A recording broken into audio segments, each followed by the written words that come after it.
Hello everyone, welcome you in English class.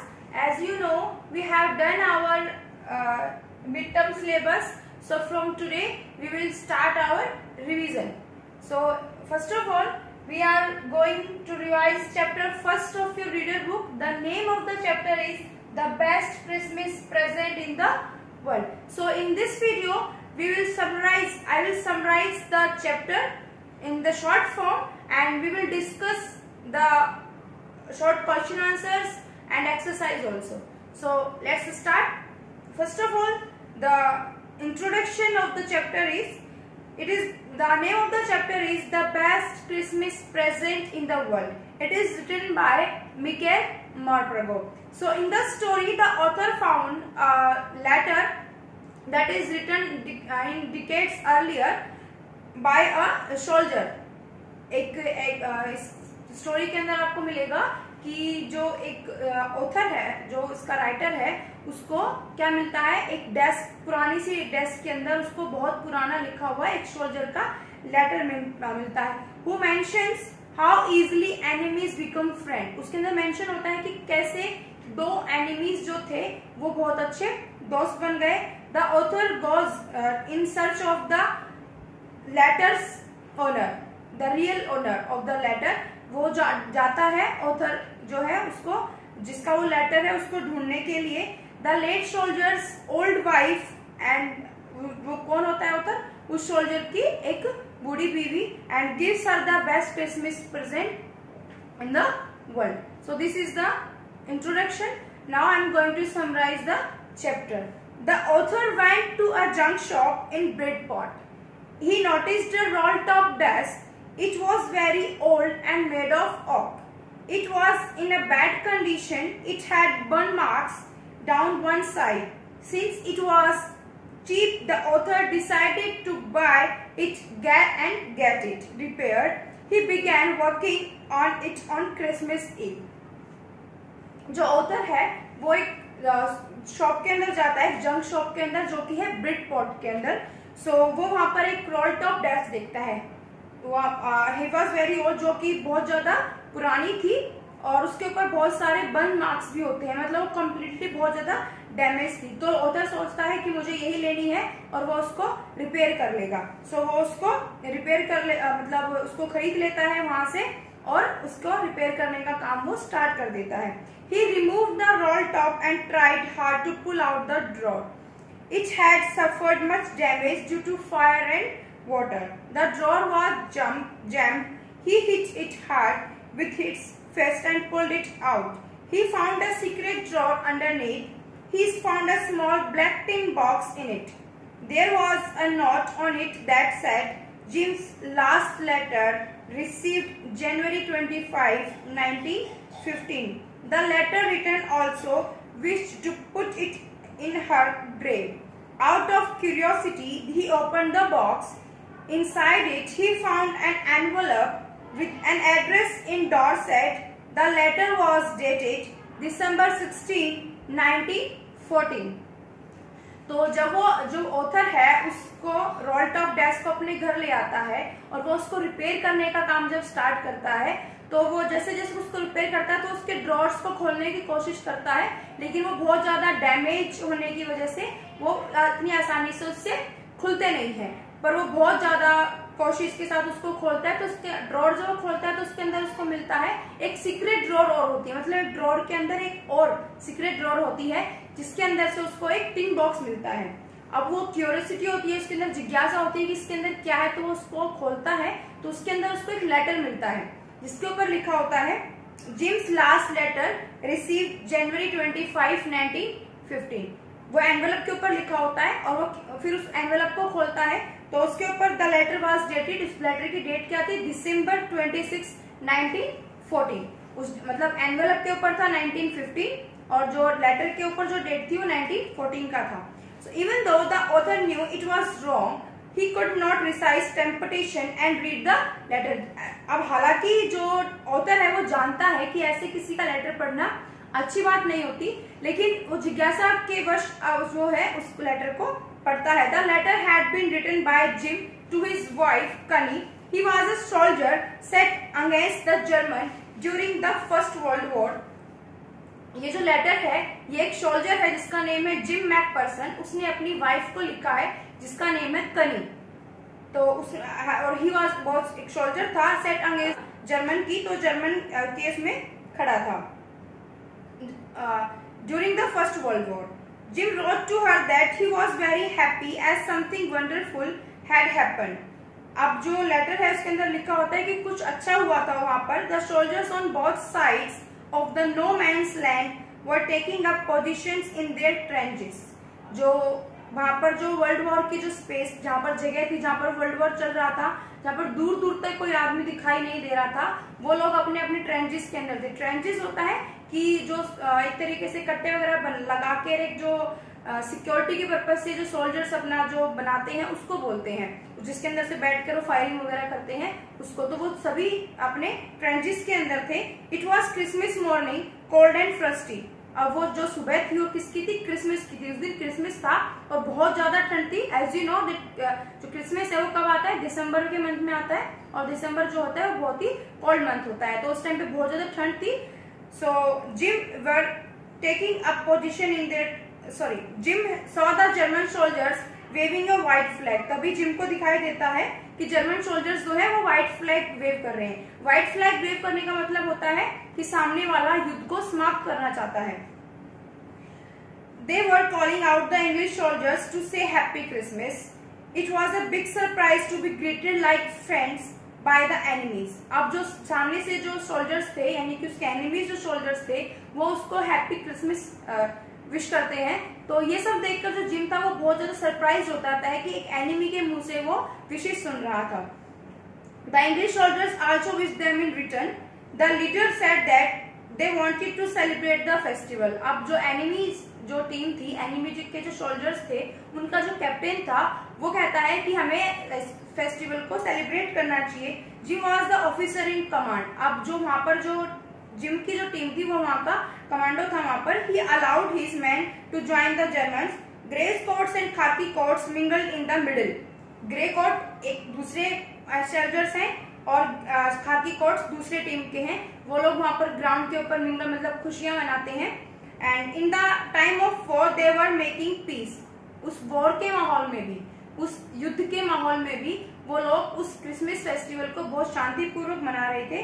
The German soldiers who came first was named Hans Wolf. जो German soldier पहले उसके पास आया था gym के पास, उसका नाम था Hans Wolf. Before joining the army he used to play the cello in an orchestra.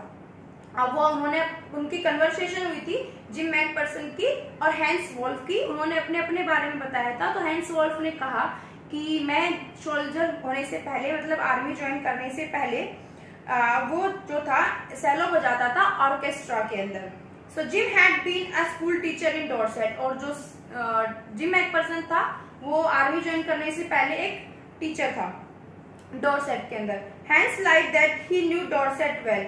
वो जो हैंस है वो झूठ बोलता है कि वो अच्छे से डॉर्सेट को जानता है। In fact he had read about the place in Hardy's novel. और वो कहता है कि मैंने इस जगह के बारे में हार्डीज की नॉवल के अंदर पढ़ा है। हार्डी जो है एक राइटर है और वो नॉवल लिखते हैं। Far from the madding crowd, the soldiers from the rival camp smoked, laughed, drank and feasted. अब जो सारे जो सोल्जर्स थे मतलब एनिमी की तरफ वाले भी और जो जिम के साइड वाले सोल्जर्स थे सभी मिलके फेस्टिवल को सेलिब्रेट करते हैं, पार्टी करते हैं, वो वाला वहाँ पे मजाक मस्ती करते हैं, स्मोकिंग करते हैं, ड्रिंकिंग करते हैं और दावत लेते हैं। फेस्ट मतलब दावत। So Hans said that he liked marzipan, the sweet covering on Jim's bread. Hans कहता है मार्जिपन जो तो है एक कवरिंग होती है ब्रेड के ऊपर, तो वो कहता है कि आपकी जो एक कवरिंग है मुझे बहुत अच्छी लगी। मार्जिपन जो था उसको बहुत अच्छा लगा।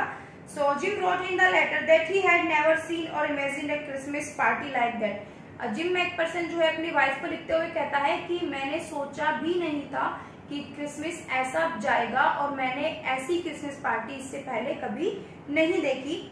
They played football also. Both agreed on one point: the country should have resolved their disputes by playing football or cricket match because no one dies in a match, whereas war leaves behind orphans and widows.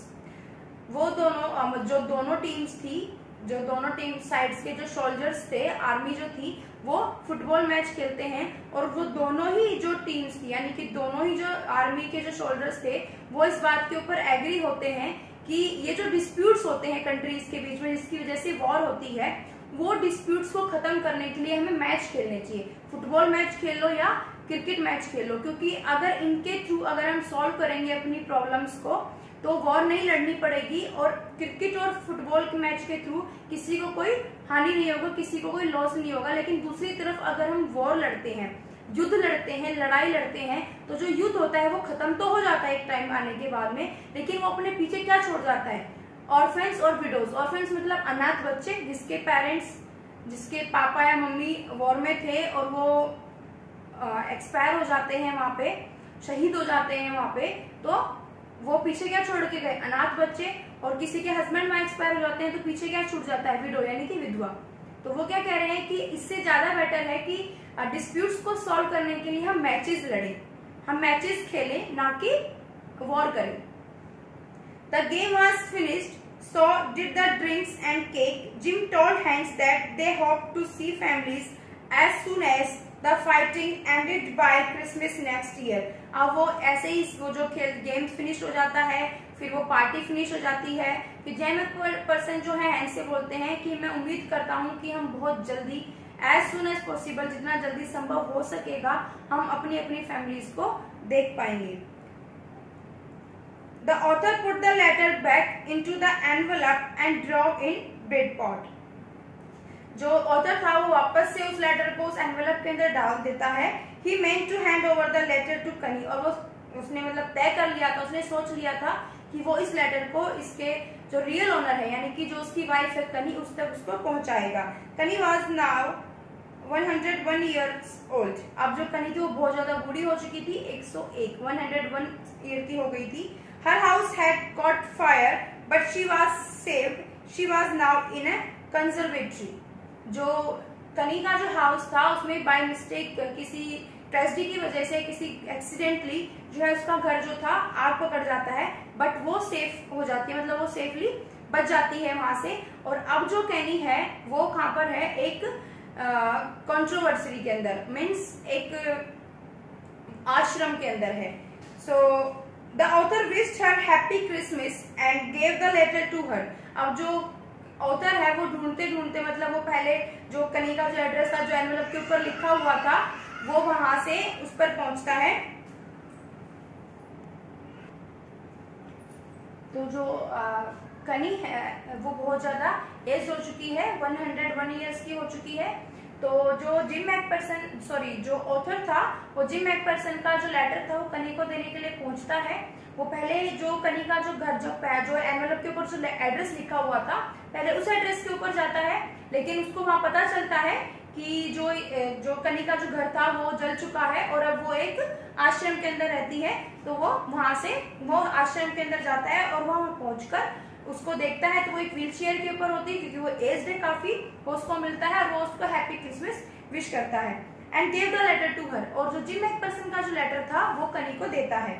She recognised the writing of her husband and left and felt very happy. अब जो कनी है वो उस letter को देखती है और वो अपने हस्बैंड की हैंड राइटिंग को पहचान जाती है, वो उसको देखकर बहुत ज्यादा खुश होती है। She mistook the author for Jim who had come home as promised on Christmas.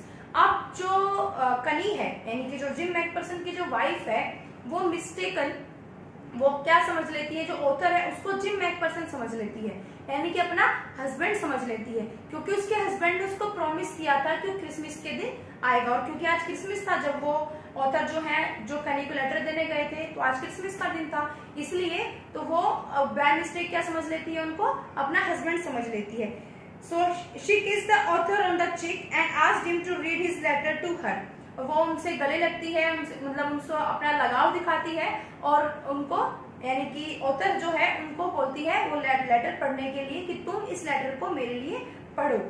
She wanted to listen to the voice of her husband, क्योंकि वो अपने हस्बैंड की आवाज सुनना चाहती थी। She said that he himself was the best Christmas present to her. और last में क्योंकि उसको गलतफहमी हो गई थी कि जो ऑथर है वही उसका हस्बैंड है, वही जिम मैकफर्सन है, तो लास्ट में उनकी जब वो लेटर को रीड आउट करना स्टार्ट करते हैं कनी के आगे, तो वो उनसे कहती है कि तुम जो आए हो यहाँ पर क्रिसमस के दिन, ये मेरे लिए क्रिसमस का सबसे बड़ा प्रेजेंट है। वो उसको मिस्टेकली अपना हस्बैंड समझती है क्योंकि। सो this is the summary of your chapter, the best Christmas present in the world. So now I am going to discuss the question answer of that chapter. So the question number first of the comprehension first is, what did the author find in a junk shop? Junk shop के अंदर author को क्या मिलता है? So the author found a roll top desk from the junk shop. क्या मिलता है junk shop पे? उसको एक रोल टॉप डेस्क मिलती है and it was made of oak tree and it was damaged. It was very much damaged. वो बहुत ज्यादा damaged होती है. So question number second is, what did he find in a secret drawer? Who do you think had put it there? कि जो author है उसको secret drawer से क्या मिलता है और वो क्या सोचता है कि किसने उसको यहाँ पर रखा होगा. So in the secret drawer of the desk the author found a letter. Firstly he found a small tin box and in the small tin box he found the letter. So I think the owner of the roll top desk might have put it there. कि वो क्या पूछ रहे हैं कि who do you think had put it there, कि किसने उस लेटर को वहां रखा होगा. So the owner of the roll top desk ने वहां पर उसको रखा होगा. So I think the owner of the roll top desk might have put it there. Now the comprehension check. Second, question number first, who had written the letter to whom and when? वो जो letter उसको मिला था author को, वो किसने किसको लिखा था? So Jim McPherson. So the letter had written by Jim McPherson, a captain in the British Army, had written that letter to his wife Connie. And when so it was dated December 26, 1914. He also asked when, कब लिखा गया था? December 26, 1914. Now the question number second, why was the letter written? What was the wonderful thing that had happened? कि ये जो letter था वो क्यों लिखा गया था? And what was the wonderful thing that had happened? और वो क्या अच्छी चीजें थी जो हुई थी? So the letter described a wonderful event. Christmas का जो पार्टी हुई थी उसको उसने डिस्क्राइब किया था. So the letter describe a wonderful event. The two enemies celebrate the Christmas party और क्रिसमस ईव टुगेदर हैप्पीली. जो दो एनिमीज थी, अच्छा क्या हुआ था कि दो एनिमीज जो थी वो उन्होंने क्रिसमस ईव को एक साथ बहुत अच्छे से सेलिब्रेट किया था. Now the question number third, what job did Hans Wolf and Jim McPherson have when they were not soldiers? कि जो जिम मैकफर्सन और हैंस वोल्फ जो अपोजिट आर्मीज के जो कैप्टन्स थे, उन्होंने जब बात की थी तो उन्होंने बताया था कि उस आर्मी से पहले वो क्या काम करते थे. So Jim McPherson was a teacher in Dorset and Hans Wolf was and German soldier who were at war with each other. Hans played and the Hans Wolf played a cello in the orchestra. Jim McPherson was a teacher in Dorset and Hans Wolf played a cello in the orchestra. Now the question number 4, had Hans Wolf even been to Dorset? Why did he say he knew it? क्या hence wolf पहले कभी Dorset गया था और उसने ऐसा क्यों कहा कि वो गया था? तो ऐसा क्यों कहा था उसने? No, Hans Wolf had never been to Dorset. कभी भी नहीं गया था. He had only read about the Dorset in the Hardy's novel. उसने सिर्फ उसके बारे में पढ़ा था. किसकी नॉवल के अंदर? Hardy's नॉवल के अंदर. Now the question number 5, do you think Jim McPherson came back from the war? How do you know this? क्या तुम्हें लगता है कि जिम मैकफर्सन जो थे वो वॉर से वापस आए थे? और अगर आपका क्या ओपिनियन है उसका रीजन भी देना है आपको. So according to me, no, Jim McPherson was never come back from the war. Perhaps that's why his wife Connie had preserved his letter. क्योंकि अगर जो मेरा मानना है अकॉर्डिंग टू मी कि जो जो जिम मैकफरसन थे वो वॉर से वापस नहीं आए, क्योंकि अगर वो आए होते तो वो उसके कनी के साथ होते और वो होते तो कनी ने जो लेटर था उसको संभाल कर नहीं रखा होता, एक सीक्रेट डोर के अंदर रखा था और कनी ने उसको, तो दैट मीन्स उसको उसने बहुत संभाल कर रखा था, तो वो कनी ऐसा नहीं करती। Now the next comprehension, question number first, Why did the author go to Bridport? Author जो थे वो ब्रिडपोर्ट क्यों गए थे? So the author went to the Bridport to meet Mrs. Jim McPherson. कनी, जो कनी से मिलने के लिए गए थे, to deliver Jim's letter to her. उसको जिम का लेटर देने के लिए। Now the question number second, how old was Mrs. McPherson now and where was she? अब जब ऑथर जब उससे मिलते हैं, कनी से मिलते हैं, मिसिस जिम मैकफरसन से मिलते हैं, तो उनकी एज क्या थी और वो कहाँ रह रही थी? So she was 101 years old and he lived in the Contressie, a nursing home. वो कहाँ रह रही थी? She was in a nursing home. Now it is the comprehensions. Now we will discuss the working with the text question answers. Now the question number first is, who did Connie McPherson think her visitor was? कनी को क्या लगा था? कनी को क्या mistake हुई थी कि उसने क्या समझ लिया था जो लेटर उसको देने के लिए आया, जो विजिटर मिलने के लिए आया था? कनी thought that the visitor was her husband Jim. कनी को क्या लगा था? कनी thought that the visitor was his husband Jim. कि उसका जो विजिटर आया है वो कौन है? उसका हस्बैंड है, जिम है। So now the question number second, why do you think the desk had been sold and when? आपको क्या लगता है, क्या सोचते हो आप कि ये डेस्क कब बेची गई थी और क्यों? सो ये जो रोलटॉप डेस्क जो ऑथर को मिली थी वो कब और क्यों बेची गई थी? The desk must have been sold when Connie's house caught fire. जो रोलटॉप डेस्क थी वो कब बेची गई थी?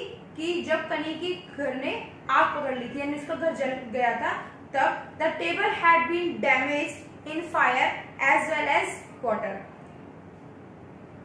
Now the question number third, why do Jim and Hans think that games or sports are good ways of resolving conflicts? Do you agree? जो gym और hence ने बात की थी आपस में और ये कहा था कि जो स्पोर्ट्स हैं वो ज्यादा इजी तरीका है वॉर को, यानी अपने डिस्प्यूट्स को रिसॉल्व करने का बजाय वॉर के. तो अब उसको कहा था, क्या आप इस बात से एग्री हो? So both Jim and Hans were soldiers, both were warm hearted, they had seen the suffering of war, so it was natural for them to hate war. They favored a peaceful solution to settle disputes. So games or sports, they said, were good ways of resolving conflicts. I also quite agree with them.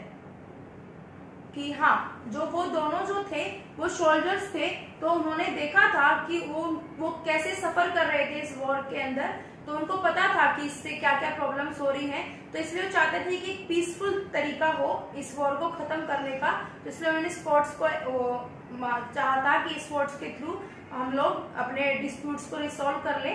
So according to me, yes, I quite agree with them also, कि हाँ, मेरा भी यही मानना है कि अगर हम अपने डिस्प्यूट्स को रिसॉल्व करेंगे मैचेस के थ्रू, क्रिकेट या फुटबॉल मैचेस के थ्रू, तो हमें पीछे जो ऑर्फन्स और विडोज रह जाते हैं वो नहीं देखेंगे, मतलब युद्ध खत्म होने के बाद जो बर्बादी होती है वो नहीं देखने को मिलेगी. Now the question number 4, do you think the soldiers of the two armies are like each other or different from each other? Find evidence from the story to spot your answer. According to you, आपको अपने according बताना है कि जो दोनों आर्मीज के जो soldiers थे वो दोनों एक जैसे थे या दोनों अलग अलग थे, और ऐसे कौन से एविडेंस है जो आपकी बात को प्रूव करते हैं. So all the human beings are like same in many ways. They love peace. वो किसको पसंद करते हैं? शांति को. And hate war. और वो war को नफरत करते हैं.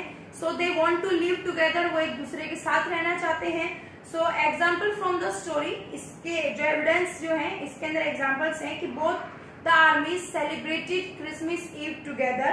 Both the armies shared their foods and spent time together in laughing, talking, drinking and smoking.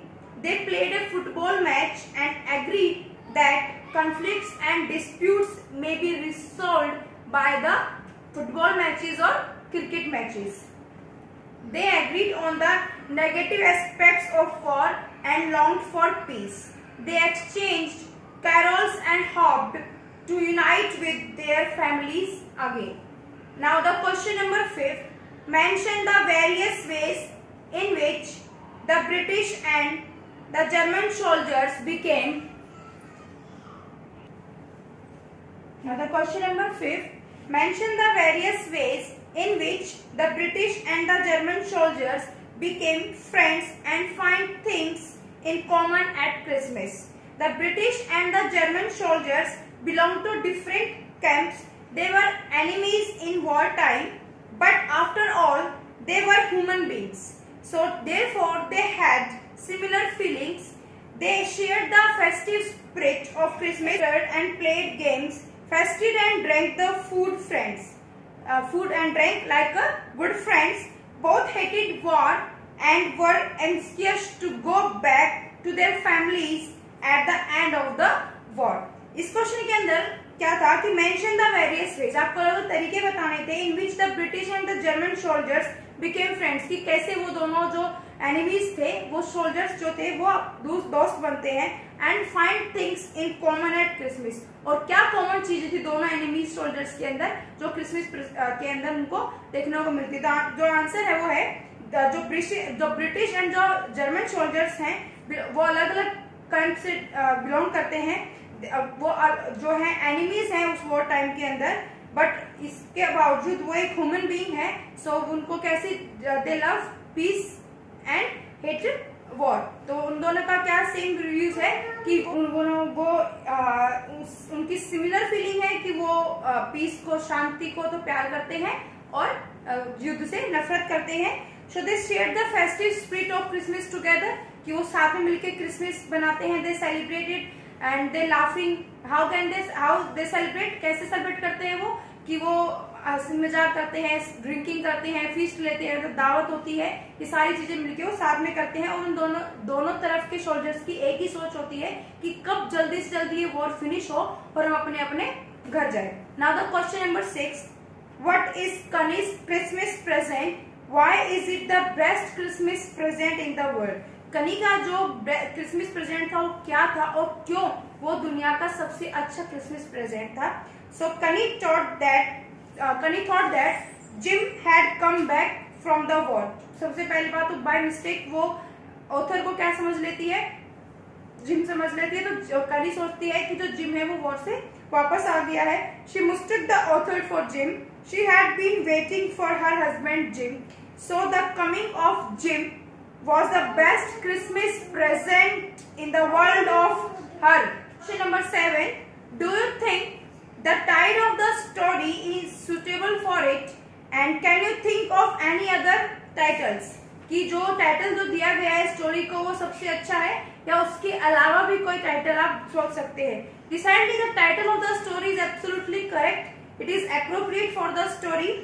And for the old Kani, no other present could have given her instead of the letter of the Jim McPherson, according to me. तो ये है कि जो कनी को जो letter दिया गया था उसके क्रिसमस के ऊपर जिम का जो लेटर दिया गया था वो बाय मिस्टेक जो ऑथर को समझ लेती है जिम, तो इससे अच्छा क्रिसमस प्रेजेंट कनी के लिए नहीं हो सकता था. तो इसलिए जो टाइटल जो दिया गया है वो एब्सोल्युटली करेक्ट है. So dear student, this is the chapter number 1, the best Christmas present in the world, with the summary and the discussion of the question answers. So revise this chapter, do your read the question answers, read the chapter and do the hard words and learned it also. If you have any problem, you face any problem, then ask me in the doubt class, or you can contact me personally also. So good day.